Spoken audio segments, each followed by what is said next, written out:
How to free up disk space on Windows. What is up everyone? Today we're going to see how you can easily free up disk space on your Windows.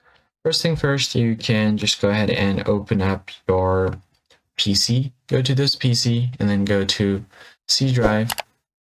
Then from here you want to go to Windows and then find something called software distribution. Scroll down here until you find this folder for software distribution. Double click on it and you'll find all of these previously updated system updates. You can directly select them all and then delete it. Press Shift plus Delete to completely delete them. Now, I'm not going to do that right now, but you can easily delete them. Those previous updates are not going to be helpful for you. Now, the next step is to go ahead and open your Run dialog box. Right-click on the Windows icon and then open Run. Type in WS Reset over here and hit Enter.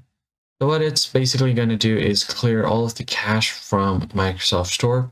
It's going to take a while, but you just have to wait for a bit and then clear cache from your Microsoft Store. Once that is done, you can go ahead and press Windows plus R again to open Run dialog box, but this time you can type in clean mgr, hit Enter, select your drive, click on OK.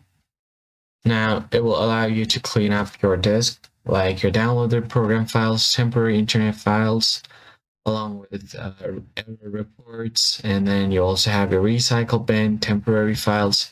Just select all of these that you don't need, delivery optimization file. Now just click on OK and it's going to automatically delete the files. Tap on delete and then you're good to go.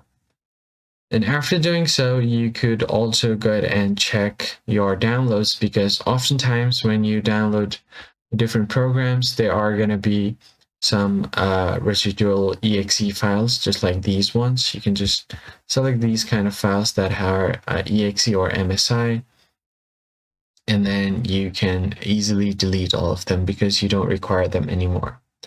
So I'll just select these kind of files over here, press Shift plus Delete, and then it's going to automatically delete these items. That's basically it, guys. That's how you can clean up your disk on your laptop. If you found the tutorial helpful, like the video down below, subscribe to the channel. I'll catch you in the next one.